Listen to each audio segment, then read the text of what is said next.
مولاي صل وسلم دائما أبدا. Alhamdulillah, puji syukur kita selalu panjatkan kehadirat Allah Subhanahu wa taala atas segala nikmat dan karunia yang diberikan oleh Allah Subhanahu wa taala kepada kita semuanya. Nikmat iman, nikmat Islam, nikmat kesehatan, nikmat makanan, nikmat minuman, ya. Kita selalu bersyukur. Cara bersyukur bagaimana? Setidak-tidaknya kita mengucapkan alhamdulillah. Cara bersyukur, ya. Apa-apa kita alhamdulillah. Habis tidur kita baca alhamdulillah. Alhamdulillahilladzi ahyana ba'dama amatana wa ilaihin nusyur.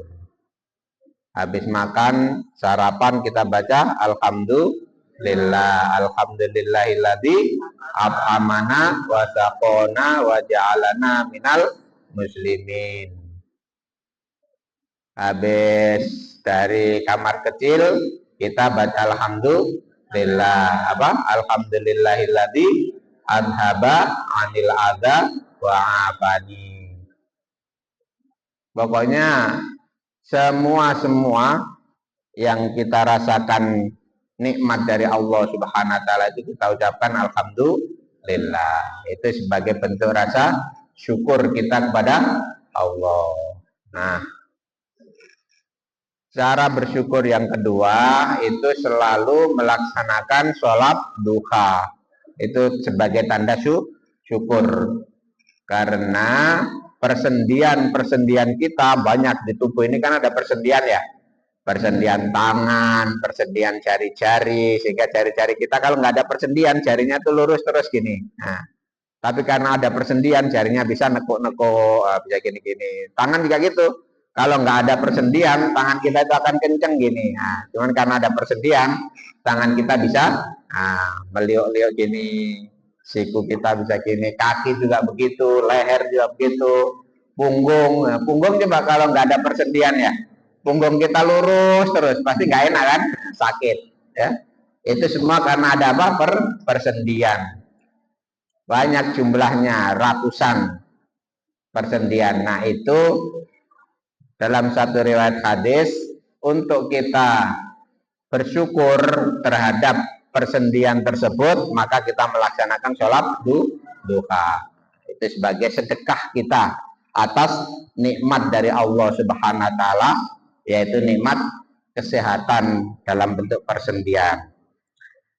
Hari ini kita akan melanjutkan tafsir Ibnu Katsir tentang, kan kita topiknya masih surat Al-Baqarah. Surat Al-Baqarah. Nah, kita sedikit lompat ke a'dhamul ayah. A'dhamul ayah di surat Al-Baqarah. Bahkan a'dhamul ayah dari keseluruhan Al-Qur'an. Apa itu a'dhamul ayah? Ayat apa?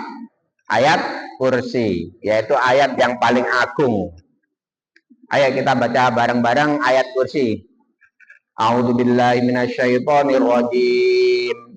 Allahu la ilaha illa huwal hayyul qayyum. La ta'khudhuhu sinatun wa la nawm. Lahu ma fis samawati wa ma fil ardh. Man dzalladzi yashfa'u indahu illa bi'idhnihi. Ya'lamu ma baina aydihim wa ma khalfahum wa la yuhituna bi syai'in min 'ilmihi illa bima syaa. Wasi'a kursiyyuhu as-samawati wal ardh wa la ya'uduhu hifdhuhuma wa huwal 'aliyyul 'azim. Nah, sekarang saya artikan letterlek ya. Artikan terjemahan Depak dulu. Allahu la ilaha illa wal hayyul qayyum. Allah la ilaha, tiada Tuhan yang berhak disembah illa huwa, kecuali Dia. Al-Hayyu yang maha hidup, Al-Qayyumu yang maha mengurus seluruh makhluknya. La ta'khuduhu sinatu wala naum. La ta'khuduhu, tidaklah mengenai kepadanya sinatun, kantuk, tidak menimpa kepadanya kantuk, atau Allah itu tidak mengantuk. Wala naumun, dan tidak juga tidur. Allah tidak mengantuk dan Allah tidak tidur. Lahu ma fis samawati wa ma fil ard. Lahu kepunyaan Allah, ma apa-apa fis samawati yang ada di langit, wa ma fil ard dan apa-apa yang ada di bumi. Man dalladzi yashfa'u indahu illa bi'idnih. Man dalladzi, tidaklah ada seorang pun yashfa'u yang bisa memberikan syafaat atau pertolongan indahu di sisi Allah Subhanahu wa taala illa bi'idnih, kecuali dengan izin dari Allah. Ya'lamu ma baina aydihim wa ma khalfahum. Allah mengetahui, ya'lamu, dia mengetahui ma baina aydihim, apa-apa yang ada di hadapannya, wa ma khalfahum, dan apa saja yang ada di belakangnya. Wala yuhituna bi syai'in min ilmihi illa bima syaa.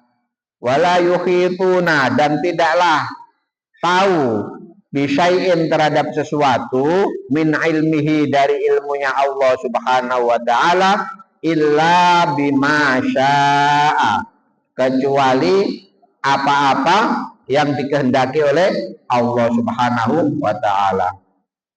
Wasi'a kursiyyuhus samawati wal ard. Wasi'a kursiyyuhus samawati, wasi'a luasnya kursiyyuhu, kursinya Allah Subhanahu wa taala, as-samawati wal ard, seluas langit dan bumi, meliputi langit dan bumi. Wala ya'uduhu khifduhuma, dan Allah Subhanahu wa taala tidaklah berat khifduhuma, menjaga kursi langit dan bumi tersebut. Wa huwal aliyyul azim, wa huwa, Allah itu, dia itu al-aliyyu, zat yang maha tinggi, al-azimu, zat yang maha agung. Itu arti letter lek daripada ayat kursi. Kalian kan udah hafal semua kan ayat kursi kan?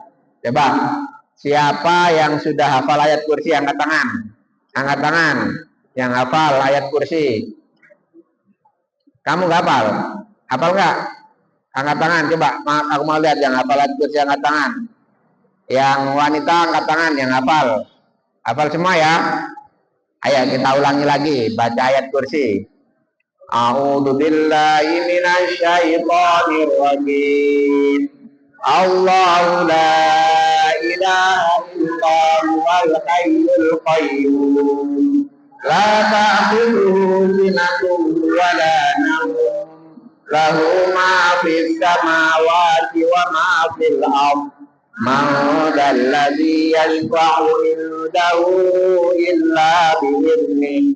Ya'lamu ma baina aydihim wa ma khalfahum. Wa la yuhituna bi syai'in min 'ilmihi illa bima syaa. Wasi'a kursiyyuhus samawati wal ard, wa la ya'uduhu hifdhuhuma wa huwal 'aliyyul 'azim. Sekarang saya bacakan tafsirnya, tafsir Ibnu Katsirnya. Ini Imam Ibnu Katsir dalam mentafsirkan ayat kursi ini, meskipun hanya satu ayat, beliau mentafsirkannya sampai 10 halaman lebih, ya. Sampai berapa? 10 halaman lebih. Maka kita akan bacakan sedikit-sedikit, semoga bisa selesai dalam beberapa pertemuan ke depan. Hadhihi ayatul kursiyu. Ini adalah ayat kursi. Walaha sya'nun azimun. Dan pada ayat kursi ini sya'nun azimun. Terdapat sesuatu yang sangat agung. Qad sahha, telah sahih al-hadithu, sebuah hadis an Rasulillahi sallallahu alaihi wasallam, dari baginda Rasulullah sallallahu alaihi wasallam, bi annaha afdalu ayatin fi kitabillah, bahwasannya ayat kursi itu adalah afdalu ayatin, ayat yang paling afdol, fi kitabillah, di dalam kitab Allah, dalam kitab Al-Quran. Ayat yang paling afdol di dalam kitab Al-Quran itu adalah ayat kursi. Qala, berkata Al-Imamu Ahmad, Imam Ahmad, haddatsana Abdur Razzaq, menceritakan kepada saya Abdur Razzaq, haddatsana Sufyanu, menceritakan kepada saya Sufyan, an Sa'idinil Jaziri, dari Sa'id Al-Jaziri, an Abis Sabili, dari Abis Sabil, an Abdillahi ibni Rabahin, dari Abdullah bin Rabah, an Ubay huwa ibnu Ka'bin, dari Ubay, yaitu Ubay bin Ka'ab, anan Nabiyya sallallahu alaihi wasallam. Ubay bin Ka'ab ini sahabat Nabi radhiyallahu an. Jadi itu namanya sanad ya, sanadnya. Perawi-perawi itu sanad. Dari ini sampai nanti kepada sahabat Nabi. Nah, sahabat Nabi mendengar langsung dari Nabi. Itu namanya apa? Sanad. Perawi namanya masing-masing yang disebut tadi. Imam Abdur Razzaq, dari Sufyan, dari Sa'id Al-Jaziri, dari Abis Salil, dari Abdullah bin Rabah, dari Ubay bin Ka'ab. Berarti ada berapa sanad ini? Sampai kepada Imam Ahmad. Imam Ahmad 1, Abdur Razzaq 2, Sufyan 3, Sa'id Al-Jaziri 4, Abis Salil 5, Abdullah bin Rabah 6, Ubay bin Ka'ab 7. Jadi sebelum hadis ini sampai dicatat oleh Imam Ahmad, kalau Imam Ahmad dalam ilmu hadis itu berarti Imam Ahmad bin Hambal, sampai kepada beliau dicatat oleh Imam Ahmad itu melampaui 7 perawi. Berapa? 7 perawi. Baru kepada baginda Rasulullah. Jadi dari ceritanya itu 7 generasi kan, berarti kan? 7 bisa jadi 7 generasi. Dari ini, dari sahabat Nabi sampai kepada sampai kepada baginda Rasulullah. Itu namanya sanad. Nah, jadi bersanad. Hadis itu bersanad sampai kepada Rasulullah. Nah, kalau bunyi hadisnya itu namanya matan hadis. Apa? Matan hadis. Bunyinya apa?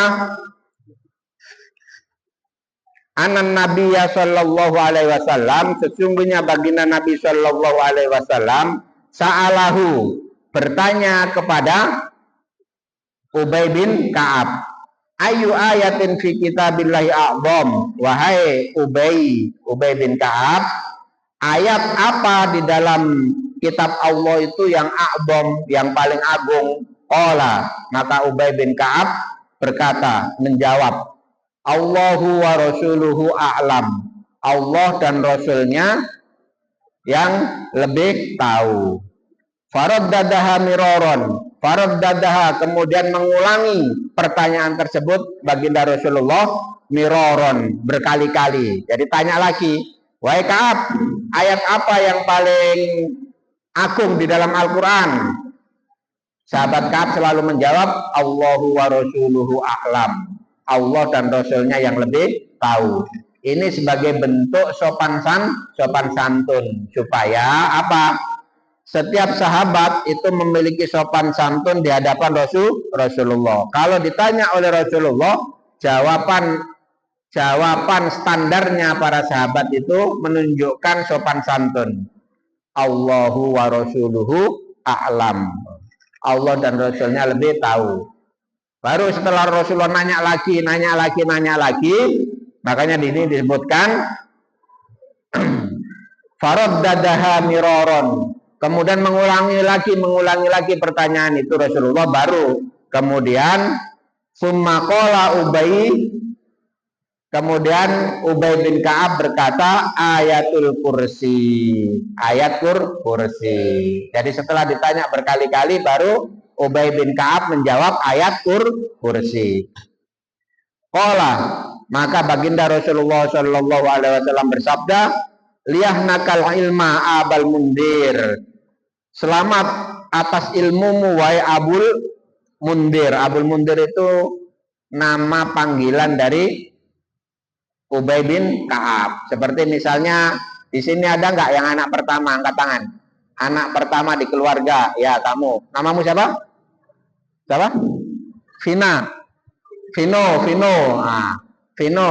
Karena Vino itu anak pertama, maka tradisi di Arab maupun tradisi di Jawa maupun di Indonesia juga, itu bapaknya Vino itu bukan dipanggil dengan namanya. Misalnya bapaknya Vino namanya Iskandar, bukan dipanggil Pak Iskandar, bukan gitu, tapi dipanggilnya Bapak Vino, Bapak Vino gitu kan. Nah, Bapak Vino di kampung-kampung itu begitu kan.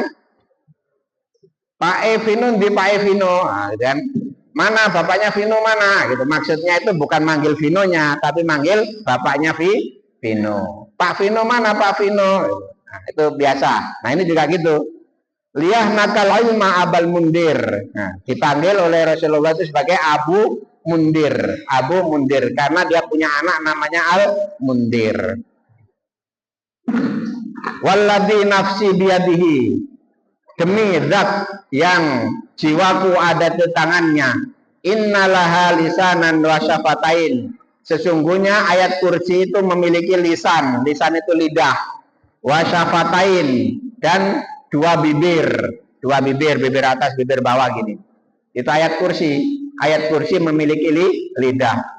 Tuqaddisu al malika inda sakil arsy, yang mana ayat kursi itu tuqaddisu selalu mensucikan al-malika, raja, indasakil arsy, di pilar arsy.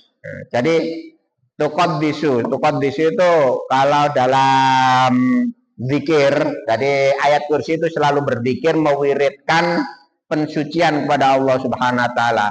Selalu di samping pilar di samping pilarnya arsy itu, ayat kursi itu selalu berzikir subhanallah walhamdulillah wala ilaha illallah wallahu akbar. Nah, itu. Jadi ayat kursi itu setiap hari, setiap saat itu selalu mensucikan Allah Subhanahu wa taala, karena dia di dalam hadis ini disebutkan ayat kursi ini memiliki lisan dan memiliki lidah yang dia itu bisa berbicara.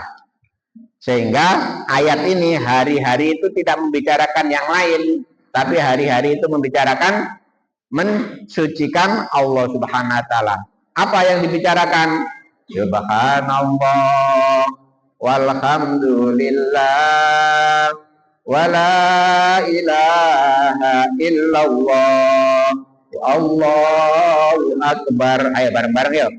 Subhanallah walhamdulillah wala ilaha illallah Allahu akbar. Lagi. Subhanallah walhamdulillah wala ilaha illallah Allahu akbar. Sekali lagi. Subhanallah walhamdulillah wala ilaha illallah Allahu akbar. Nah, jadi itu kekuatan daripada ayat kursi itu apa? Pertama ini keagungannya itu karena dia punya lisan dan punya bibir yang setiap hari itu melafalkan pensucian kepada Allah. Melafalkan itu tadi Subhanallah walhamdulillah wala ilaha illallah wa Allahu akbar. Makanya kalau kalian hari-hari itu pengen memiliki kedekatan kepada Allah Subhanahu wa taala sebagaimana dekatnya ayat kursi itu, maka harus sering-sering melafalkan kalimat-kalimat zikir itu. Sambil main bola kan nggak apa-apa, sambil main bola di dalam mulutnya itu, lisannya itu jangan hanya di hati bagus, tapi ini yang dimaksud itu di lisan, di lisan. Sambil main bola, sambil nyuci boleh, sambil berjalan, lihat-lihat apa, subhanallah walhamdulillah wala ilaha illallah wa Allahu akbar. Daripada kalian ngobrol ke sana kemari nggak jelas kan, sama temannya ngobrol, ada kodok dikejar-kejar nggak jelas, ada kucing dikejar-kejar dicabutin bulunya nggak jelas kan. Daripada begitu, mending kalian sambil main silakan, tapi selalu bibirnya itu dibasahi dengan zikrullah. Itu nanti akan memiliki kedekatan kepada Allah sebagaimana kedekatan ayat kursi kepada Allah. Jadi ayat kursi itu selalu ada di samping pilar arsy dan berzikir subhanallah walhamdulillah wala ilaha illallah wa Allahu akbar. Ya, keagungan daripada ayat kursi karena hari-hari dia selalu berzikir mensucikan Allah Subhanahu wa taala. Kemudian diambil dari hadis waqat rawahu Muslimun, dan ini hadis dari riwayat Imam Muslim. Haddatsana Ahmad bin Ibrahim ad-Dawraqi, haddatsana Mubashshirun anil Auza'i, an Yahya bin Abi Katsir, an Ubadah bin Abi Lubabah, an Abdullah bin Ubay ibnu Ka'ab. Jadi ini hadis diambil dari anaknya Ubay bin Ka'ab, namanya Abdullah bin Ubay bin Ka'ab. Anna abahu, sesungguhnya bapaknya yaitu Ubay bin Ka'ab. Ubay bin Ka'ab itu sahabat Nabi yang tadi sudah diceritakan di depan. Kemudian ini hadis ini berasal dari anaknya Ubay bin Ka'ab. Jadi bapaknya itu sahabat, anaknya itu namanya tabi'in. Anaknya sahabat, berarti bukan termasuk sahabat, di bawahnya sahabat karena dia lahir setelah baginda Rasulullah meninggal. Maka anna abahu, sesungguhnya bapaknya yaitu Ubay bin Ka'ab, akhbarohu, menceritakan kepadanya, annahu kana lahu jurnun, sesungguhnya Ubay bin Ka'ab ini memiliki jurnun, yaitu satu wadah yang besar, fihi tamrun, yang di dalamnya itu dipenuhi dengan kurma. Jadi ini seperti kita kalau di kampung dulu ada wadah beras, kira-kira gitu kan, dipenuhi dengan beras. Tapi ini orang Arab, dia itu punya satu wadah kayak ember gitu, nah dipenuhi dengan tamrun. Apa itu tamr? Kurma, dipenuhi dengan kurma. Qala fakana Ubay yata'ahaduhu, kemudian Ubay itu menjaga kurmanya ini karena dia kan panen kurma, kemudian mungkin untuk makan, untuk persediaan makanan beberapa hari ke depan ditaruh di wadah tersebut, atau mau dijual nanti aja, dijualnya ditaruh di wadah dulu tersebut. Fawajadahu yang pusu, itu kan naruhnya nggak sehari dua hari, beberapa hari. Suatu saat dia melihat kurma di wadah tersebut berkurang. Loh, ini kurma ini dulu saya isi penuh, kemarin saya isi penuh, kok pagi ini menyusut jadi misalnya kurang seperempatnya gitu. Kemudian Mana tadi? Fawajadahu yang kusu. Qala fakharosahu data lailatin. Oh ya, kalau gitu saya malam ini mau khirosah. Nah, khirosah itu apa? Khirosah itu bahasa Arab. Fakharosahu. Mau menjaga. Jadi Ubay bin Ka'ab nanti malam mau jaga-jaga. Siapa ini yang mencuri kurma saya ini? Orang pagi kemarin siang itu masih penuh kok sekarang udah berkurang. Berarti malam hari kemarin itu ada yang mencuri kurma saya ini. Nah, maka Ubay nanti malam saya mau jaga-jaga lagi nih, saya sembunyi. Kemudian biar nanti siapa malingnya yang mau datang ini saya bisa tahu. Faidan huwa bidabbatin syabihul gulami al-mukhtalimi. Kemudian setelah tengah malam itu diincar sama dia. Ini pasti nih malingnya nanti datang ini malam ini. Tiba-tiba ada yang lompat-lompat kecil gitu seperti anak kecil. Bidabbatin syabihul gulami, seperti anak al-mukhtalimi yang baru balik. Nah, anak baru balik itu berarti sekitar umur 15 tahun. Nah, siapa yang sekarang umur 15 tahun coba? Nah, sekitar seperti kalian. Nah, seperti kalian. Lompat-lompat kecil gitu mau mencuri kurma.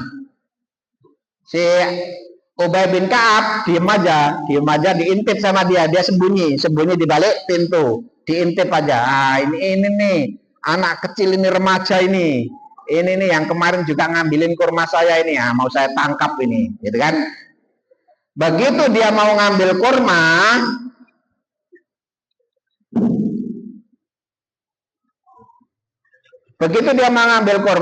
Ubay bin Ka'ab keluar dari balik pintu. Fasallam tu alaihi faraddas salam. Nah, tapi dia nggak langsung tangkap. Tapi dia fasallam tu, saya bersalam kepada dia. Assalamualaikum gitu. Bukannya maling langsung ditangkap. Orang Arab kan sopan ya. Sahabat lagi kan, sahabat Nabi. Bukannya kamu maling dipentungin, bukan gitu. Tapi salam dulu. Assalamualaikum. Faraddas salamu. Kemudian anak ini menjawab salam, waalaikumsalam. Dia jawab gitu kan. Qala, maka Abu Ubay bin Ka'ab berkata, fakultu, ma anta, siapa kamu? Jinniyun au insiyun. Hei, kamu siapa? Kamu bangsa jin apa bangsa manusia? Qala, kemudian Ubay bin Ka'ab berkata, jinniyun, saya bangsa jin. Jadi yang datang ini bukan bangsa manusia, tapi bangsa jin, tapi berbentuk anak remaja, gitu kan? Coba kalian kalau tengah malam kan, hei kamu jin apa manusia? Jin, kalau lari kan kalian, takut. Kalau sahabat enggak, kamu manusia apa jin? Nah, kemudian dia bilang, saya bangsa jin. Takut enggak kalian kalau ketemu jin? Kalau sahabat enggak takut, ya, sahabat enggak takut. Karena jin itu makhluk Allah, kita itu makhluk Allah, dan kita ini pasti lebih tinggi derajatnya daripada jin. Kultu, dia sudah bilang tuh, saya bangsa jin, kata anak remaja ini, saya bangsa jin. Kemudian apa yang dilakukan oleh sahabat Ubay bin Ka'ab? Nawilni yadak, sini tanganmu. Kita salaman. Nah, dia udah tahu kalau ini bangsa jin, malah diajak salaman. Bukannya lari, tapi diajak salaman. Fana walani, kemudian dia mengulurkan tangannya dan kita bersalaman. Jadi salaman. Meskipun tadi dia mau mencuri, kemudian dia sudah ngaku ini dia itu bangsa jin, malah diajak salaman. Berjabat tangan. Faidan yadu kalbin. Nah, pas saya salaman itu, kata Ubay bin Ka'ab, saya merasakan tangannya ini seperti tangan anjing. Jadi bukan seperti tangan kita. Kalian pernah lihat tangan anjing nggak? Kayak kucing lah, tangannya kucing. Mirip-mirip itu, tangannya kucing sama tangannya anjing. Jadi pas Ubay bin Ka'ab salaman, tangannya itu bukan tangan manusia, tapi tangan anjing. Faidan, mana tadi? Faidan yatu kalbin. Oh, ternyata tangannya itu pas salaman, itu tangannya tangan anjing. Karena dia memang jin kan, bangsa jin, bukan yang bangsa manusia. Kalau kalian diajak salaman kan, ya tangannya tangan kita kan, rapi kan. Kalau tangan anjing gimana? Oh, kayak tangan kucing itu, nyengkerem-nyengkerem gitu kan. Tapi Ubay bin Ka'ab nggak lari. Ha, tangan anjing ini, oh lari. Bukan gitu. Kalau kalian kan diajak salaman, langsung salaman tangan anjing, kalian pasti udah lari kebirit-birit kan, takut kan. Kalau sahabat Ubay bin Ka'ab nggak gitu. Salaman aja, tapi dirasakan, oh iya, ini ternyata tangannya ini tangan anjing. Wasya'ruhu sya'ru kalbin. Kemudian dia juga perhatikan rambutnya. Ternyata rambutnya juga seperti rambut anjing, jadi berbulu-bulu gitu rambutnya. Nah, kalau yang pertama tadi kelihatan seperti remaja, itu kan karena di Arab kan belum ada listrik kan pada saat itu kan. Pasti dia hanya pakai lampu-lampu kayak lampu lilin, lampu minyak gitu kan, jadi nggak terlalu jelas. Tapi pas salaman baru kerasa, oh tangannya ternyata tangan anjing. Terus saya lihat bulu-bulunya, itu ternyata seperti bulu-bulu anjing, rambutnya, kemudian badannya itu ada bulu seperti bulu anjing. Fakultu, maka saya berkata, Ubay bin Ka'ab berkata, hakada khalqul jinni, apakah seperti ini bentuk jin itu? Oh, kita kan nggak pernah tahu ya bentuk jin ya. Apa bentuk jin itu seperti kamu ini, yaitu berbentuk seperti tangannya tangan anjing, berbulu-bulu seperti anjing. Qala laqad alimta al jinna. Ya, kira-kira bentuk jin itu seperti kami ini, seperti bentuk saya ini. Kamu sudah tahu itu kan, berarti ma fihim asyaddu minni. Tapi di antara golongan jin banyak di situ golongan jin itu. Di perkampungan itu perkampungan jin banyak, tetapi di antara golongan jin saya lah yang paling kuat gitu. Jadi yang datang berani mencuri kurmanya sahabat Ubay bin Ka'ab itu anjing yang kuat, anjing yang anjing. Jin yang kuat, jin yang pemberani. Kalau jin nggak pemberani, dia nggak berani ngambilin barang orang gitu kan. Apalagi ngambil barang sahabat kan. Qultu fama hamalaka ala masana'ata. Kemudian saya tanya kepada jin tersebut, apa yang membawamu berbuat demikian? Apa yang menyebabkan kamu berani mencuri kurma saya? Seperti itu. Qala, maka jin tersebut berkata, balaghani annaka rajulun tuhibbu as-sadaqata. Telah datang berita kepada saya bahwasannya annaka rajulun, kamu itu laki-laki, tuhibbus shadaqata, yang senang untuk bersedekah. Fa'akhbabna an nusiba min ta'amika, maka saya juga pengen mendapatkan bagian sedekah kamu.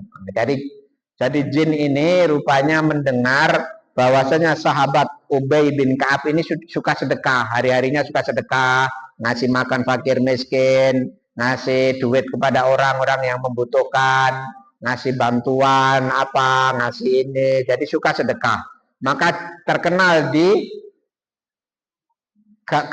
kalangan kaum jin bahwasanya sahabat Ubay bin Ka'ab radhiyallahu an ini adalah ahli sedekah. Maka dia bilang, karena kamu itu terkenal sebagai ahli sedekah, maka aku pengen mendapat sedekah kepadamu. Tapi kalau kita kan, kok kamu nggak bilang-bilang ngambilnya, langsung kamu ambil aja kurma saya, kira-kira gitu kan. Tapi karena jin kan nggak mungkin izin kan, jin nggak mungkin berani izin, maka dia ambil-ambil aja itu sampai berkurang kan. Nah, maka ya udah, kamu kan sudah ngambil sedekah saya, maka ada satu pertanyaan saya kepadamu, kata Ubay bin Ka'ab. Faqala lahu, ini aku tanya ya kepadamu ya, kamu kan sudah ngambilin kurma saya, udah kamu makan, udah kamu bawa ke kaummu sana.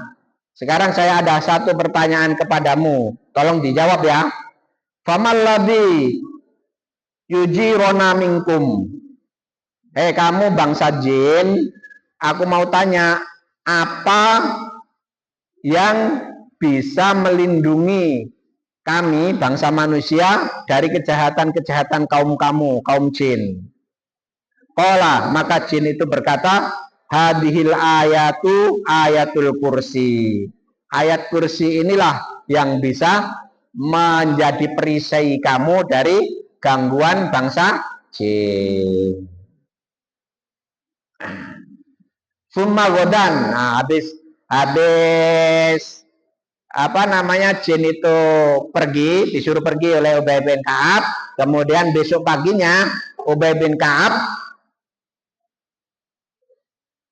kepada Rasulullah Sallallahu Alaihi Wasallam, datang kepada Rasulullah Sallallahu Alaihi Wasallam. Summa godan ilan Nabi Sallallahu Alaihi Wasallam fa akhbarahu. Kemudian saya menceritakan kejadian semalam. Faqala Nabi Sallallahu Alaihi Wasallam, maka baginda Nabi Sallallahu Alaihi Wasallam bersabda, shadaqatal khabithu, ya benar apa yang dikatakan oleh si jahat itu. Jadi pesan atau message yang bisa kita ambil pelajaran dari hadis ini apa?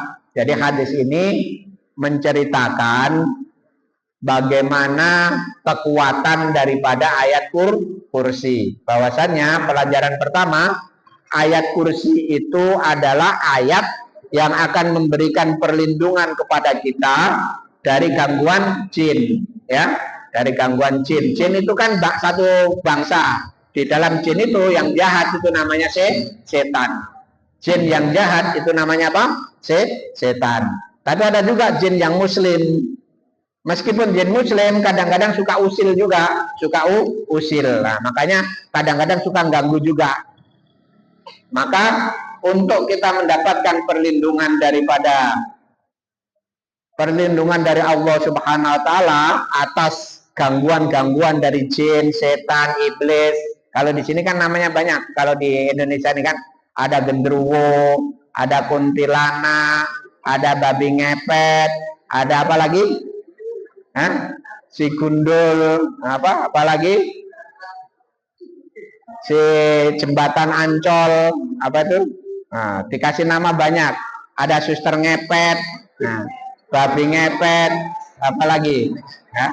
Itu semuanya itu adalah panggilan-panggilan dari bangsa jin. Tapi dia jin yang jahat, jin yang suka ganggu.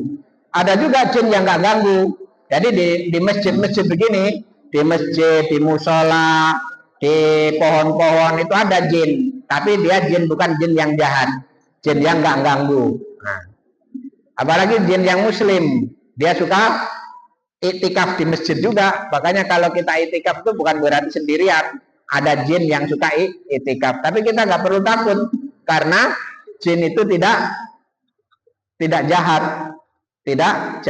Nah, maka untuk mendapatkan perlindungan dari jin, ya, dari jin, dari setan, dari segala macam tadi, kita selalu membaca ayat kursi. Maka jangan lupa setiap habis sholat subuh harus baca apa? Ayat kursi.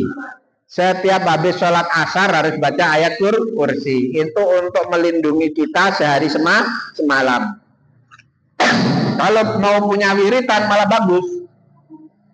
Wiritan, saya mau setiap hari membaca ayat kursi 10 kali. Ya nggak apa-apa, 5 kali pagi hari, 5 kali sore atau malam hari. Sebelum tidur baca ayat kursi. Bagus. Apalagi kalau mau lebih banyak lagi, saya mau punya wiritan membaca ayat kursi 100 kali. Boleh. Tapi yang paling penting itu apa? Istiqomah. Jangan minggu ini rajin baca karena mau ujian kan, mau ujian ini baca ayat kursi. Nah, nanti seminggu berikutnya lupa, nggak baca sama sekali, ya. Bukan begitu. Yang dipentingkan dalam beramal itu adalah istiqomah. Misalnya ini kita sudah membuat target ini, saya mau target saya mau bikin wiritan membaca ayat kursi habis subuh sekali, habis asar sekali. Pas di pondok ngerjain itu karena bareng-bareng kan, habis subuh, habis asar ngerjain. Begitu pas liburan pulang di rumah nonton TV, main game, udah lupa itu, nggak lagi amalan. Nah, itu yang tidak boleh. Kalau kita mengistiqomahkan diri kita untuk selalu membaca ayat kursi, maka itu nanti ayat kursi ini akan menjadi pelindung, akan melindungi kita dalam kehidupan kita sehari-hari, terutama dari gangguan jin dan makhluk-makhluk yang jahat. Makanya kita nggak perlu takut ada santet, nggak perlu takut ada gendruwo. Saya mau wudhu ini malam hari mau tahajud jam 11 kan, atau jam 12 bangun, nggak berani ke kamar mandi karena takut ada apa-apa di depan tadi ada kresek gitu, kresek bisa apa namanya kucing, bisa tikus, bisa segala macam kan, nggak mesti jin kan. Makanya supaya kita berani, maka kita harus hari-hari membaca ayat kursi. Orang yang dia penakut itu karena nggak pernah baca ayat kursi. Jadi dia menjadi penakut. Mau lewat di depan jalan yang gelap sedikit udah takut, maju mundur. Karena dia tidak pernah baca ayat kursi. Tapi kalau hari-hari punya zikir, punya wiritan, membaca ayat kursi, maka jiwanya itu akan menjadi jiwa pemberani. Maka ayat kursi ini selalu dibaca. Nah, secara fikih, boleh enggak, ini ada pertanyaan, boleh enggak, misalnya di warung itu, kan suka di warung itu tulisin ayat-ayat kursi kan, ditempelin di warung Tegal, atau di warung warteg, atau di warung-warung yang lain tempelin, atau di rumah ditempelin ayat kursi. Secara fikih, ulama tidak mengharamkan itu, meskipun tidak terlalu menganjurkan juga.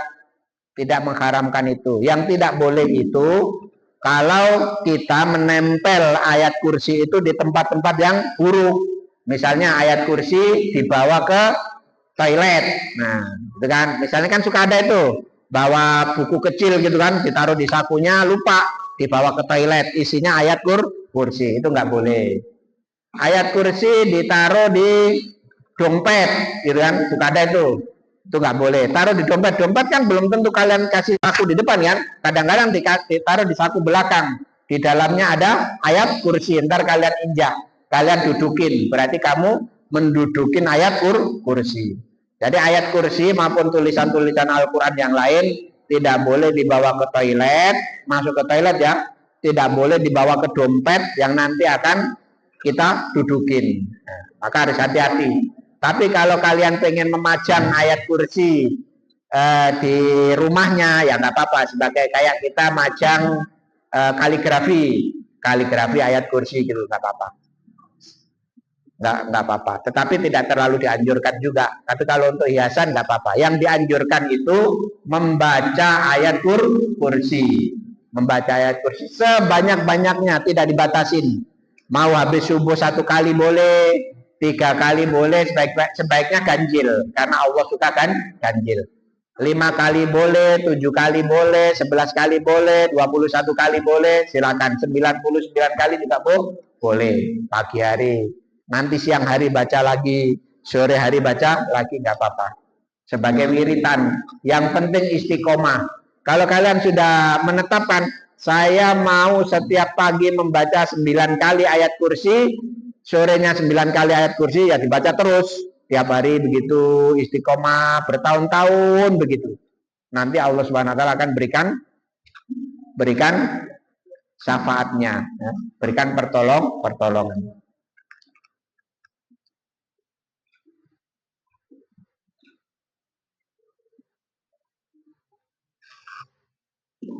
Jadi ditetapkan ya untuk kita memiliki amalan, tambahan amalan. Juga semua peruqyah, ahli-ahli ruqyah itu pasti dia membaca ayat kursi. Mana dasarnya? Ya ini dasarnya. Bahwasannya ayat kursi itu bisa untuk menjaga dari gangguan jin, bisa mengusir jin. Makanya kalau kalian, jangan sampai kalian santri tahfidz gitu ya, udah hafal 30 juz, hafal 20 juz, nanti ada yang kesurupan, kalian nggak berani untuk menghandle temennya atau tetangganya yang kesurupan. Wah, aku nggak ngerti ilmunya, nggak ngerti caranya. Caranya ya ini, pakai ayat kursi, bacain ayat kursi, maka nanti jinnya itu akan hilang, akan pergi. Nggak ada metode khusus, nggak ada. Metodenya ya dibacain ayat-ayat Al-Quran. Antara lain ayat kursi. Jangan sampai kita santri, ini kejadian nih di kampung-kampung, di masyarakat nih. Kita santri lulus dari pesantren, ada di situ, suka sholat di masjid kampung. Tiba-tiba ada tetangga kita kesurupan, tapi Pak RT-nya, karena kita nggak berani nih, Pak RT-nya manggil orang pinter. Oh, orang pinter dari kampung sebelah dipanggil, suruh menangani kesurupan tersebut. Padahal kita ada ini, orang yang punya ilmu Al-Quran, yang hafal Al-Quran, hafal 10 juz, hafal 5 juz, ada di situ. Tapi karena saya nggak bisa Pak RT. Akhirnya Pak RT-nya manggil orang pinter di sana. Ternyata orang pinternya itu dukun, nggak pernah sholat, nggak pernah wudhu, gitu kan? Naudzubillah. Dia yang meruqyah. Akhirnya ruqyahnya itu pakai segala macam ilmu jin itu. Seolah-olah jinnya kabur, tapi hakikatnya enggak. Itu hanya tipuan-tipuan aja. Maka kita harus berani kalau ada menghadapi kondisi terpaksa seperti itu. Ada yang kesurupan, ada yang terkena sihir, ada yang terkena santet atau apa, kita ruqyah gitu. Wah, saya nggak pernah Pak Ustadz, saya nggak bisa. Namanya kita santri, ilmunya itu ya ini ilmunya. Hadis baginda Rasulullah, kita harus yakin, kita terapkan, kita bacain itu ayat kursi, kita pegang itu dia. Wahai jin, kalau kamu tidak keluar dari orang ini, saya bakar kamu. Bacain Allahu la ilaha illa huwal hayyul qayyum. Oh, itu udah kebet-kebet itu jinnya itu. Bacain 3 kali, 5 kali, 10 kali pasti pergi. Tapi harus dengan keyakinan bahwasanya Allah Subhanahu wa taala pasti akan menolong saya dengan bacaan-bacaan Al-Qur'an. Tapi kalau kita santri takut, aduh takut, ya nanti gimana, yang datang nanti dukun yang akan menghandle orang-orang yang kena sihir itu gitu. Maka kita harus berani ya, kita harus berani. Caranya berani itu bagaimana? Kita yakinkan diri kita dengan kekuasaan Allah. Kita yakinkan bahwa ayat-ayat Al-Quran yang kita baca itu adalah kalamullah, yang nanti bercahaya itu. Jin akan ketakutan dengan ayat-ayat Allah. Baru setelah jin takut itu kita perintah, ayo kamu keluar sekarang. Kalau nggak keluar saya bakar ini. Iya, mau keluar. Takut. Nah, maka dia jinnya nanti keluar. Harus punya pengalaman ya, harus punya pengalaman. Santri itu harus pemberani. Pemberaninya itu dengan ilmu Allah, bukan ngasal-ngasal, tapi berani karena ada ilmu Allah. Dan Al-Qur'an ini adalah ilmu tertinggi dari Allah Subhanahu wa taala. Makanya saya waktu awal-awal dulu kan banyak santri yang kesurupan itu. Oh, santri kesurupan. Saya handle sendiri itu jinnya. Kalau kamu nggak pergi dari sini gangguin santri, saya bakar ini. Bacain ayat kursi. Allah, itu ada beberapa videonya itu. Habis itu banyak tetangga yang datang. Pak, ini anak saya kesurupan. Nah, saya ruqyah. Besoknya datang lagi, makin banyak datang. Akhirnya saya Sabtu Minggu nggak istirahat. Ya udahlah, daripada banyakin ngeruqyah, waktu saya nggak ada. Akhirnya saya sekarang nggak mau ngeruqyah lagi, kecuali terpaksa. Terpaksa. Kalau dulu saya tiap Sabtu Minggu itu orang datang ke rumah untuk minta diruqyah. Ruqyah karena nggak dapat jodoh, ruqyah karena jualannya rugi melulu, ruqyah karena kesurupan, ruqyah segala macam. Tapi kita nggak di situ. Kita intinya, karena itu memerlukan waktu ya, memerlukan waktu yang panjang meruqyah itu. Tapi kita harus bisa dan kita harus berani. Just in case diperlukan, gitu ya. Just in case diperlukan. Kalau nggak diperlukan ya udah nggak apa-apa sebagai ilmu. Tapi kalau diperlukan kita harus berani. Untuk bisa sampai ke tahap kita berani itu apa? Kita jadikan ayat kursi itu sebagai amalan. Setiap hari tiada hari bagi saya tanpa membaca ayat kursi. Oh, itu dahsyat itu. Apalagi kalian tambahkan dengan amalan yang lain. Setiap hari saya harus menyelesaikan 7 surat pilihan. Tiada hari bagi saya tanpa menyelesaikan 7 surat pilihan. Kalian kan udah disuruh ngapalin kan surat pilihan kan? Surat Yasin. Surat apa lagi? Tabarok. Surat apa lagi? As-Sajdah. Kemudian Ad-Dukhan. Terus Al-Waqi'ah 5. Ar-Rahman. Satu lagi Al-Mulk udah ya, Tabarok tadi ya. Al-Fat. Ya. Tiap hari baca surat pilihan. Kalau waktunya masih ada lagi, kan kalau hafid Al-Quran itu ijazah dari ulama-ulama tahfidz itu setiap hari membaca 3 juz. Menghafalkan 3 juz itu tanpa baca Quran, tanpa melihat 3 juz. Sehingga kalau yang hafal Al-Quran 30 juz, itu setiap 10 hari itu dia khatam. Ya, khatam. Oh, itu dahsyat itu. Dahsyat. Jangankan kalau urusan dengan jin ya, meruqyah ya, itu hafid Al-Quran, itu baru melihat jin aja, jinnya itu udah lari, itu udah kleper-kleper itu. Belum dibacain apa-apa ini.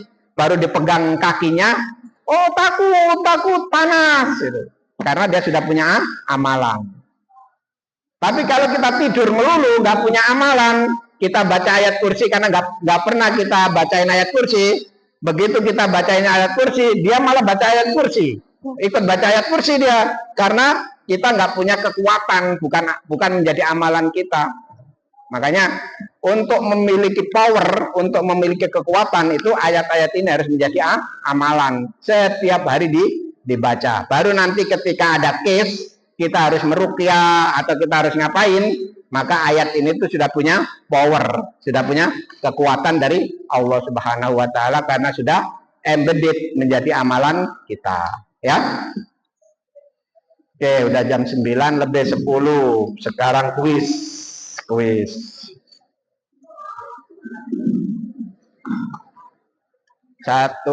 2, 3, 4.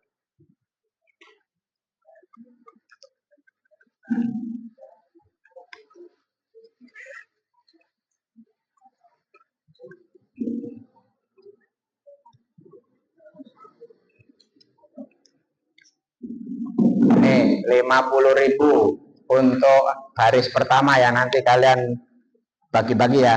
Ayo sekarang baca ayat kursi yang baris pertama dulu. A'udzubillah.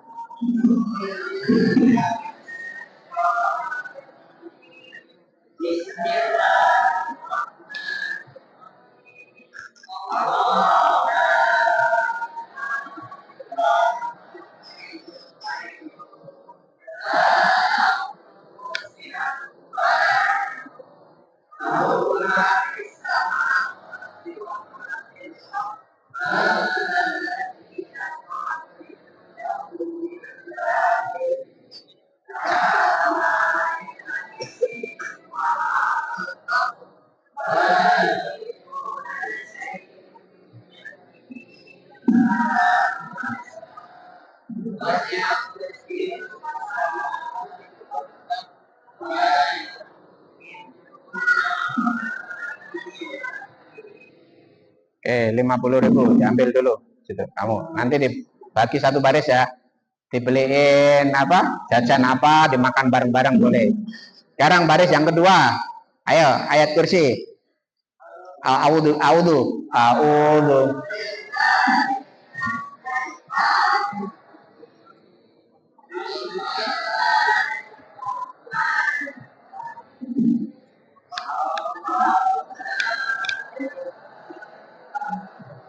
Hayyul qayyum la ta'khudhuhu sinatun wa la naum lahu ma fis samawati wa ma fil ardh man dzalladzi yashfa'u indahu illa bi'idznihi ya'lamu ma baina aydihim wala yuhituna bi syai'in min ilmihi illa bima syaa wasi'a kursiyyuhu samawati wal ardh wala ya'uduhu hifdhuhuma wa huwal aliyyul azim. Nih 50 untuk baris yang kedua. Berarti yang di luar nggak dapat ya. Baris 1, baris 2 aja karena saya salah sendiri di luar. Jadi nggak dapat. Ini kasihkan baris yang kedua. Nanti belikan jajan dibagi ya. Bagi baris yang kedua. Sekarang yang putri semuanya 100.000 untuk semua putri, nanti dibagi ya. Ayo ayat kursi bareng-bareng. A'udzubillah.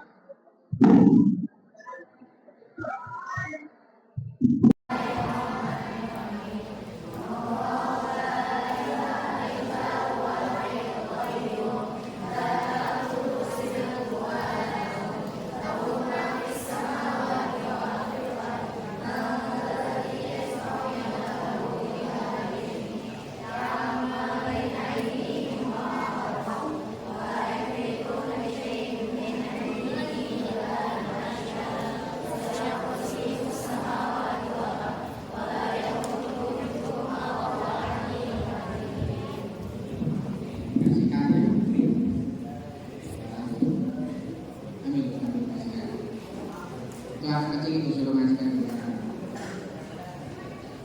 kasihkan ke anak-anak yang belakang. Nanti belikan jajan dimakan bareng-bareng ya. Terserah mau belinya apa. Kasihkan. Ya, yang pegang siapa kan itu ya. Nah, nanti belikan jajan terserah dimakan bareng-bareng ya. Alhamdulillah untuk hari ini.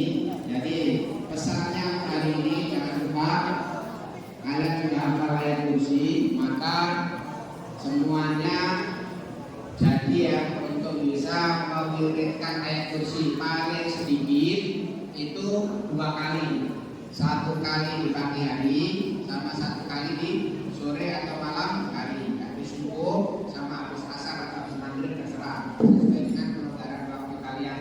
Tetapi jangan pernah ada hari yang tanpa kalian membaca ayat kursi ya. Kalau untuk wanita yang haid seperti apa? Wanita yang haid baca nggak apa-apa, baca, tapi tidak boleh memegang Al-Qur'annya ya. Mau baca di dalam hati atau baca di lisan, ulama berbeda pendapat, tetapi yang di hati, membaca di hati lebih aman. Tapi kalau mau dibaca di lisan, sebagian ulama membolehkan. Meskipun haid ya, tetapi jangan pernah lepas setiap hari membaca ayat kursi minimal 2 kali, 1 hari di pagi hari, 1 hari lagi di sore atau malam hari. Demikian kita tutup dengan doa kifaratul majelis. Subhanallah wa bihamdihi, subhanallah wa bihamdika, asyhadu an la ilaha illa anta, astaghfiruka wa atubu ilaik. Allahumma warhamna bil Qur'an waj'alhu lana imaman wa nuran wa hudan wa rahmah. Allahumma taghfirna minhu ma nasina wa 'allimna minhu ma jahilna warzuqna tilawatahu ana al-laili wa atrafan nahar waj'alhu lana hujjatan ya rabbal alamin. Assalamualaikum warahmatullahi wabarakatuh. Yang putri duluan, yang putra di sini dulu. صل وسلم دائما أبدا على حبيبك خير الخلق كلهم مولاي